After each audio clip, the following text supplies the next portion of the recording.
Hey everybody, I'm Tresene. You're watching FCN Prime News. I am joined with Jaco today, our resident sports guy. Josh, what stories do you have for us today?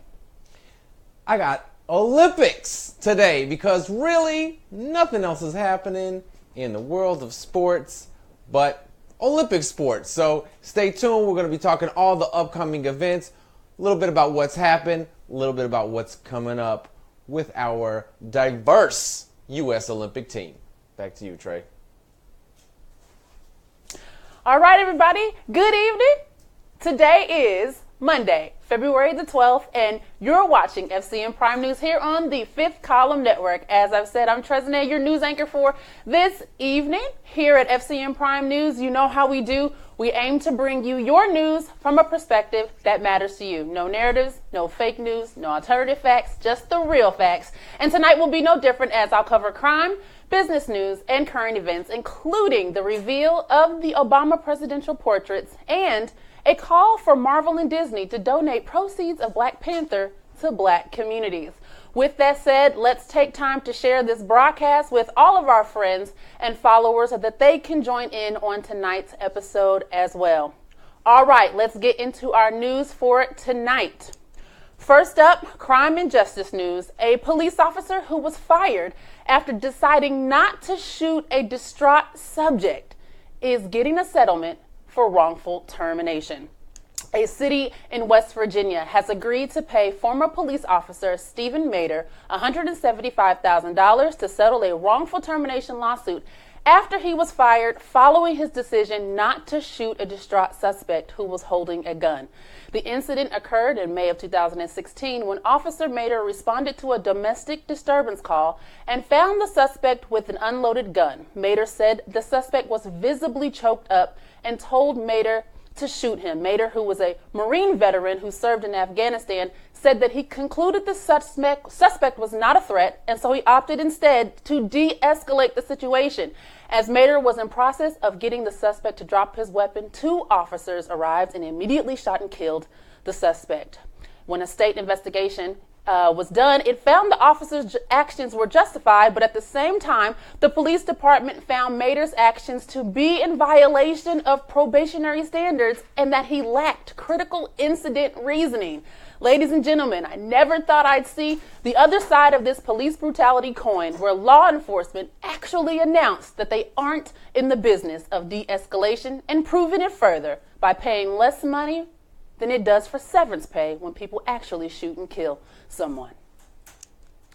Speaking of use of excessive force, a Tennessee sheriff and his comments are at the center of a federal lawsuit for the unarmed fatal shooting of a man in a traffic stop. During a routine traffic stop where the suspect refused to pull over his truck and engage in a car chase instead, Sheriff Odie Shoup gave orders to 911 dispatchers that they were to relay to pursuing officers they were to use any means necessary, including deadly force, to, quote, get the maniac off the road, unquote.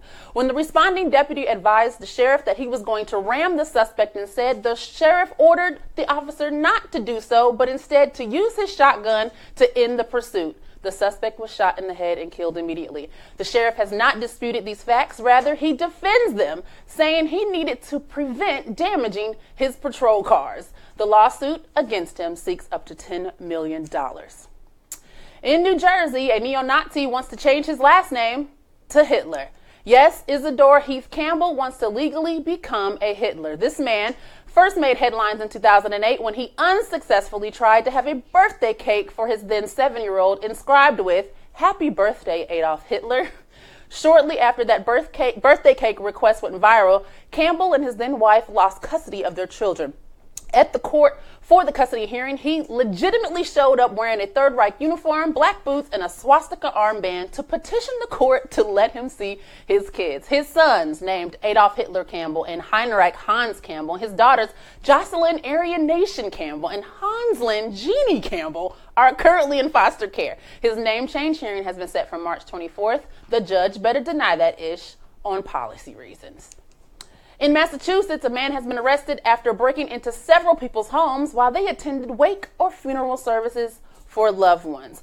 Randy Brunel, age 35, has been the subject of months-long investigation into the pattern of break-ins. When Brunel was arrested, he was found with several items of jewelry in his pocket, stolen from a homeowner who was attending her mother's wake at the time of the heist. Brunel is facing several charges, including felony breaking and entering. He was also charged with 2 robberies he did in late 2017, which occurred while the widowed owners were attending services for their late husbands. Brunel recently served an 18-month prison sentence for a break-in, while the homeowner was at a funeral as well. Since his release, he literally keeps using his same MO as his hustle. He is currently out on $5,000 bail and waiting arraignment. In politic news, today President Trump unveiled his $1.5 trillion infrastructure plan to repair and rebuild America's highways, bridges, railroads, and airports. Trump's plan requires states and local governments to raise at least 80% of the infrastructure costs themselves, and then federal funding will kick in. This is a huge difference from how projects are funded now, with either 80-20 federal government or 50-50 split of the funding. Critics say that this will lead to higher state and local taxes and an increased reliance on user fees such as tolls, water and sewer fees, transit fares, and airline ticket taxes. They also think that this will push states to only focus on projects that could generate revenue, such as toll roads or bridges. The proposal also eliminates the lengthy federal permit process, which officials say can take 5 to 10 years or longer for approval, also driving up cost. Barack and Michelle Obama appeared in Washington, D.C. today to unveil their official portraits at the Smithsonian's National Portrait Gallery, a rite of passage for most former presidents. If you haven't seen these portraits, let's take a look. We see a lot of color. We see absence of color. Very different from what we're used to. These are perhaps the most anticipated presidential portrait unveilings to date due to in large part to the artist chosen. Kehinde Wiley, a Yale University trained painter famous for his depiction of Black Americans posed in the style of old master paintings, very regal, formal, and filled with pops of color, did Barack Obama's portrait. Amy Sherald was chosen for Michelle Obama. She's known for her unique style. Her portraits also tend to underscore themes of social justice, but she is best known for painting Black skin tones as gray as a way to take away the assigned color of her subjects. Her work is also known for being less about realism and more about shape and color. What did you all think about these portraits after seeing them for the first time? Drop your thoughts in the comments. I'll definitely read those at the end of this broadcast. Over the weekend, the official Twitter account for former senior White House aide Omarosa Manigault-Newman was deleted. The deletion of the account came after Manigault-Newman made her debut on the reality TV show Big Brother. This deletion is in violation of the Presidential Records Act, and it is, quote, unclear who deleted the account. Since Omarosa's statement on the last week's episode of Big Brother, in which she said the U.S. would not be okay with Trump as president, the White House addressed her comments at a press conference, sounding stupider than ever. Deputy White House Press Secretary Raj Shah said the White House does not take her comments seriously and reminded the press that Omarosa was fired 3 times on The Apprentice, and this was the 4th time she was let go. Mr. Shah, social media wants to know why that information wasn't taken into consideration between the 3rd and 4th firings. It's only a few more days before Black Panther hits theaters, and with its record pre-sale tickets as indication, Black Panther is set to bring in millions of dollars, which is great news for the first film of its kind, a big budget, primary Black cast featuring a Black superhero as the lead. However, there is a growing sentiment that Marvel and Disney need to ensure that all the dollars they make be reinvested into the Black community. Chaz Gormley started a petition on change.org with the hashtag BreakBreadMarvel that says, and I paraphrase, Marvel and Disney have targeted Black America to turn a profit, and all that the Black community receives in return is a symbolic victory. The creator, Chaz Gormley, says it is insulting that a Black History Month release, along with use of Gil Scott-Heron's The Revolution Will Not Be Televised, along with the monetization of wokeness, while the Black community still deals with issues of gentrification, substandard living conditions, and police brutality, he says that cannot be allowed. It cannot be allowed that conglomerates make this kind of money on blacks' backs and just give them their product in return. By signing this petition, you'd be asking Marvel to donate 25% of their profits for investment in black communities or opting to boycott the film. Social media has responded to this petition in polarizing ways, with many signing the petition and about the same number of folk being vocal about it with the hashtags, "Do you even comic book?" What do y'all think about all of this, especially since the petition comes after ticket pre-sales? Is this good logic, or is it too late of an ask? Or is it devaluing what Marvel and Disney are delivering to the black community? Leave your comments in the comments. In tech news, I have some bad news for all the stalkers, gossipers, and group text jivers out there. Instagram is testing new technology that can flag users who screenshot Instagram stories. We all do it. We see something intended to be a private message or that will disappear in about 24 hours, and so we capture it to send to someone else for whatever reason. When this feature rolls out, any user guilty of screenshotting stories will receive a pop-up warning from the app that will say, next time you take a screenshot or screen recording, the person who posted the story will be able to see it. Unquote. Some on social media complained because apparently this is a factor for many who chose to migrate away from Snapchat stories, which has this feature, but there is a way around it. Twitter users say if you screenshot on airplane mode or on a desktop, you won't be caught. Speaking of social media, Unilever Company, which owns brands Dove, Lipton, and Ben & Jerry's, has sent a forceful threat to Facebook and Google. Clean up the swamp or we're pulling our ads. Yikes. Unilever says it will pull its advertising from digital platforms that are filled with a swamp of fake news, racism, sexism, and extremism. Unilever marketing boss Keith Weed said, "We cannot continue to prop up a digital supply chain." Unilever is one of the world's top advertisers with a marketing budget of $10 billion, with 25% of its ads being digital. It has also said that it will no longer advertise on platforms that create divisions in society or fail to protect young people. Facebook and Google are estimated to have been the recipients of more than 60% of the digital ad spending in 2017. In international news, a plane crash has killed 71 people after takeoff from a Moscow airport. Saratov Airlines Flight 703 went down on Sunday just minutes after takeoff. There were 65 passengers and 6 crew members. It isn't immediately clear what caused the crash. Russian President Vladimir Putin has instructed its government to set up a special commission to investigate the plane crash. It should, because according to Al Jazeera News, plane crashes are common in Russia. When you think about black billionaires, one name usually comes to mind, Oprah Winfrey. But before the media mogul hit 7 figures, Janice Bryant Howroyd had already turned $900 into a multi-billion-dollar award-winning staffing agency. She is the founder and chief executive of Act One Group, an employment agency that also provides consulting and business services, including background checks and screening. According to Black Enterprise magazine, she is the first African-American woman to operate a company that generates more than $1 billion in revenue. She has contracts with 17,000 clients in 19 countries. She started her company in 1978 upon moving to LA with about $900. Yes, she built a billion-dollar company with $900. Howroyd is married with 2 grown children and a graduate of North Carolina A&T University. In 2017, Forbes magazine listed her among the nation's wealthiest self-made women with a family net worth of $420 million. For those wondering about Oprah's place in all of this, her net worth exceeds $2.5 billion. However, Janice is the founder and CEO of this company. Her revenues is what exceeds $1 billion annually.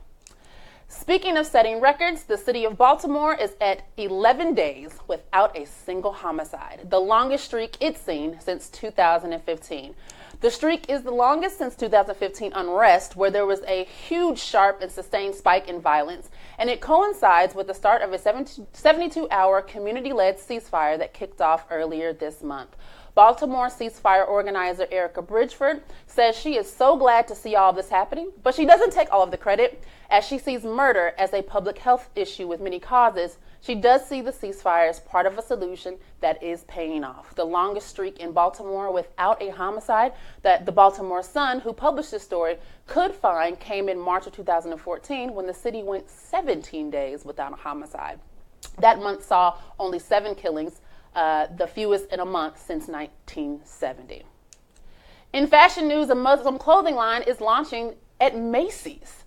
The Verona Collections was founded by a Muslim convert named Lisa Vogel. She specializes in modest clothing, including hijabs, and will be available online on Macy's.com February the 15th. According to the Business Wire, the collection will include dresses, cardigans, and tops with a price range of $12.95 to $84.95, which is slightly more affordable than other brands at the department store.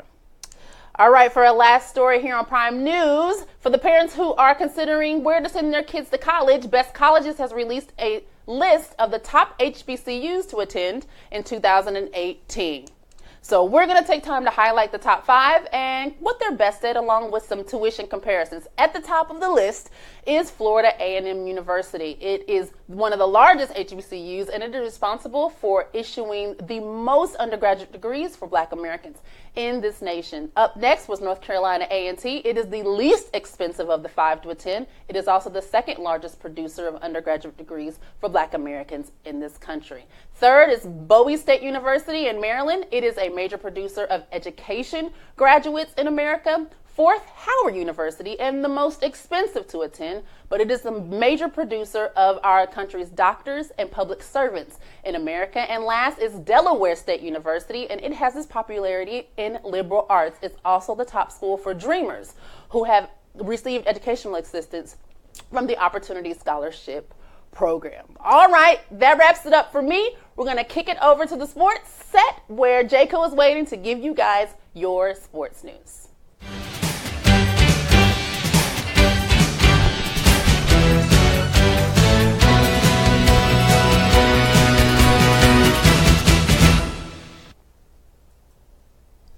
Hey everybody, it's Jayco. You can follow me on Twitter at JaycoIsIt. You can comment on any of my stories. If you do, you will be the first in history to do it. So during this time of Olympic Games where history is being made just about every day, you could also make history just by sending a simple tweet about any one of my stories that I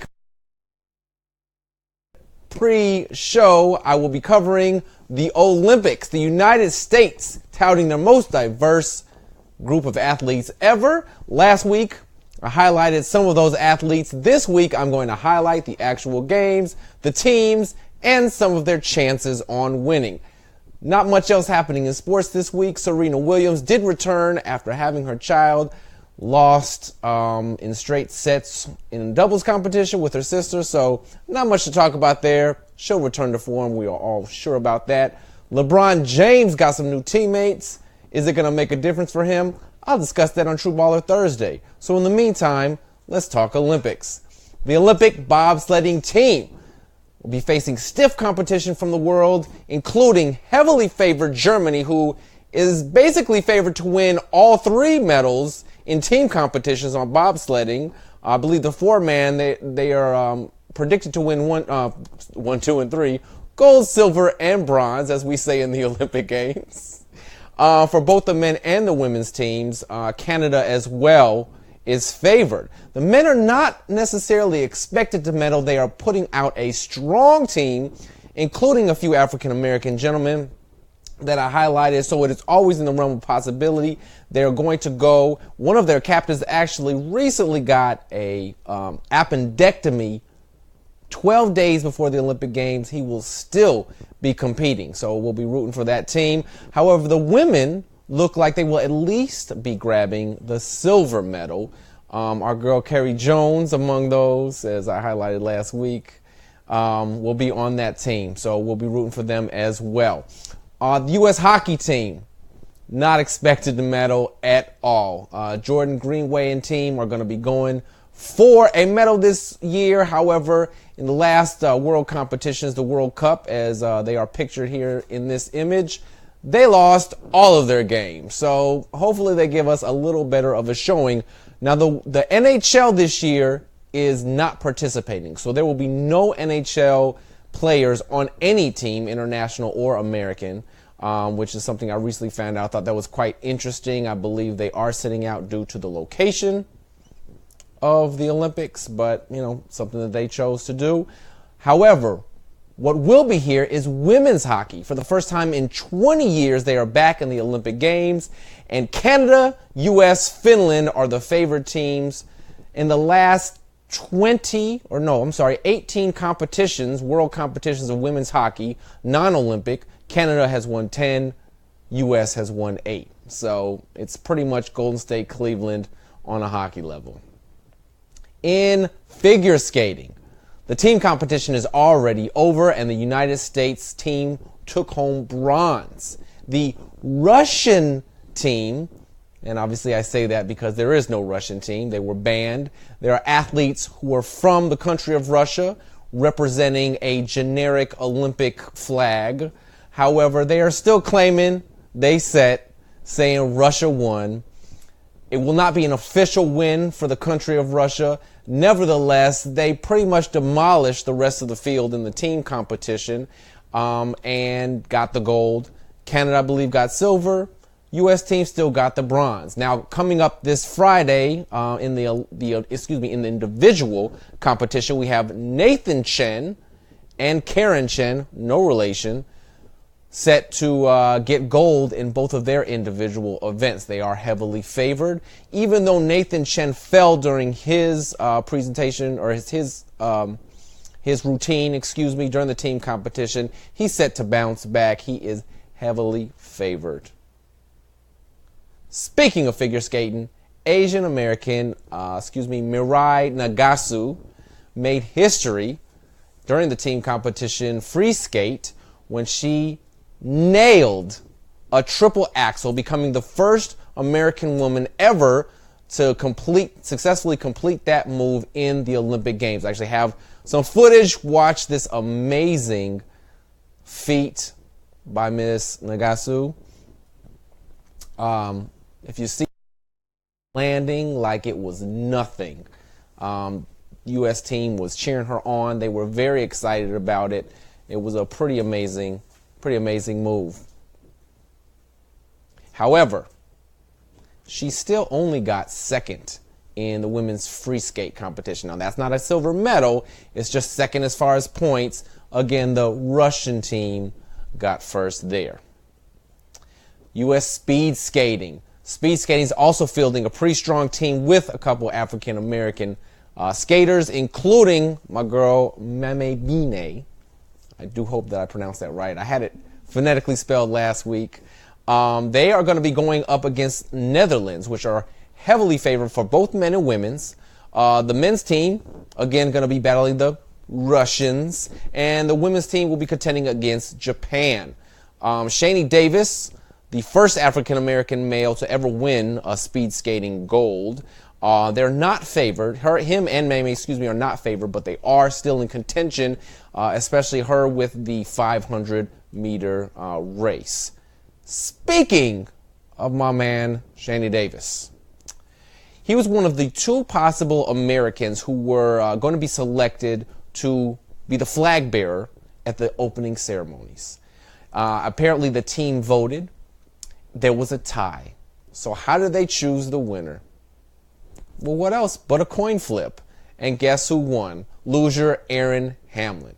Now, she has won some medals for this country. This will be her last Olympics.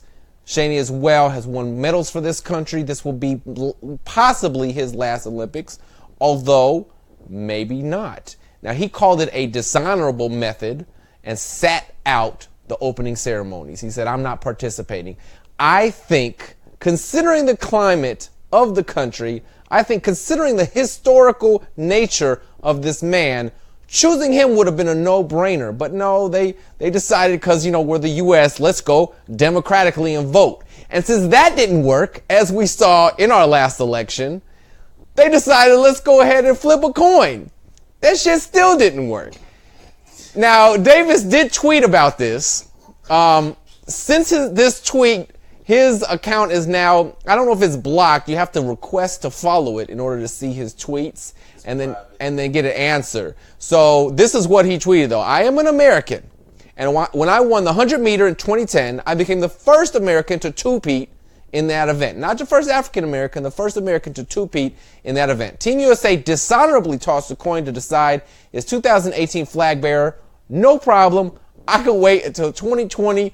Threw out some shade. Hashtag Black History Month 2018. Hashtag Pyeongchang 2018. He did have a picture linked with that. Of course, I cannot access it. I couldn't find a screenshot of it, so we don't get to see the picture, but it was a picture of him skating. So Davis was not excited about having to sit out being the flag bearer. Again, I feel like the U.S. team made a bad choice on that, but, you know, they picked a white woman, so what are you going to do? They could have done rock, paper, scissors. I'm sure he would have went with the rock and she would have went with the scissors. Smash. But, I mean, really, could the U.S. team have recovered if a black man beat a white woman? Probably not. That being said, that's all the sports stories that I have for you, ladies and gentlemen, this evening. I would like to send it back to Trezene to close out, see what your comments are, and finish the show. Trezene. All right, so we have some comments from, I think they call her Comment Hall of Famer commenter from Tynesha D. Newman Pruitt on Facebook with regards to the story about the man being fired and getting a settlement for not shooting and killing someone. She says, that's all he's getting? $175,000 is not going to do much. Yes, exactly, considering people are getting $400,000, $500,000, $600,000 upon severance, you know, of actually shooting somebody and killing somebody. I agree. I did get the sense that he might have been new on the force because they said probationary violations, but nevertheless, $175,000 isn't going to do much. With regard to the man who wants to change his name to Hitler, she said white people need not ever say anything about what black people named their kids after hearing those names. Exactly. With regards to the portrait, said Michelle Obama's portrait was terrible. I don't like it at all. I hated Michelle's portrait, mostly because it does not look like her at all in the face. I thought the other portrait for Barack, they did a much better job of actually depicting what he looks like. It was pretty spot on, but Michelle's wasn't. I did like the dress they put Michelle in and the backgrounds, and then it was pretty bland. Her picture. Because she took color. Yeah, she took the color out. Yeah, but I think Barack's didn't look presidential. Yes, that's what I was going to say. Conversely, with all that color and stuff for Barack's, I did not think it was presidential. I agree with you on that. I mean, like, that should go in his presidential library, maybe, but that should not go in the White House. I agree. Like, everyone in the, you know, like, when you really look at people from, I mean, heck, 18th century on, you know, like, 19th century, 19th century and forward, that those are great presidential paintings. I mean, Nixon has a better painting than Barack Obama does. Yes. And, you know, like, and I'm going to be very honest with you, the one thing that hit me that I was afraid of was Trump. If Trump has a better portrait than Barack Obama, I'm going to be upset.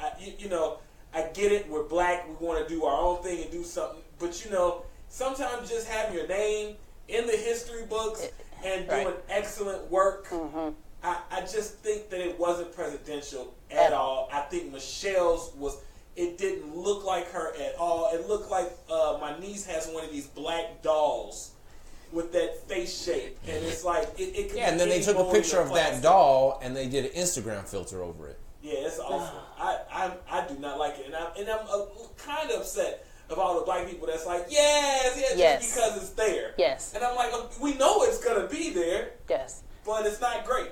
Yeah, and I'm not seeing any comments of anybody being honest about it. I just see it, you know, we got to say it's good because it's Barack and Michelle. That sucks. That sucks big time. I did see some white people be like, that's horrible. I did see I did see quite a few white people. Let's see. With regards to Omarosa, said, they don't take her seriously, but we don't take the press, the White House press team to take it seriously. So I agree with that as well. Thank you, Ms. Tanisha Denuma, for your comments. And to wrap up this episode of Prime News, Black History Month is upon us. And we here at the Fifth Column Network have been asked why we haven't done anything in celebration of it and if we're going to do anything in celebration. The answer is we haven't, but we have.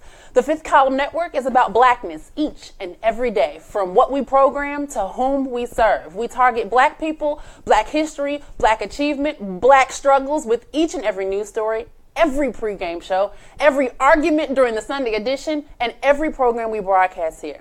To then turn around and celebrate Black History Month will not only be redundant at FCN, but if I'm being honest, it will perpetuate the narrative that Black history is somehow separate from everyday current events, that Black history is somehow just about the civil rights movement of the 60s, or even worse, makes it easy to adopt the whitewashed celebration of Black contributions to this nation. It is and has always been the vision of the Fifth Column Network to ensure the correct representation of the global majority in media that always showcases that we are human beings, not characters, and uniting people through it. It is our mission to provide quality programming featuring the best of the underground, giving attention to that global majority and being the leader in distributing that content, and doing so without narratives. Black History Month, despite its good intention, is full of narratives. So for 365 days of the year, enjoy our showcase of Blackness from a perspective that is true, that matters to us, and that matters to you. I'm Tresnay, and this has been another episode of FCN Prime News. I'll see you next Thursday at 7 p.m.-ish, followed by programming from True Baller Thursday, as well as the Scandal pregame show. Y'all have a good night.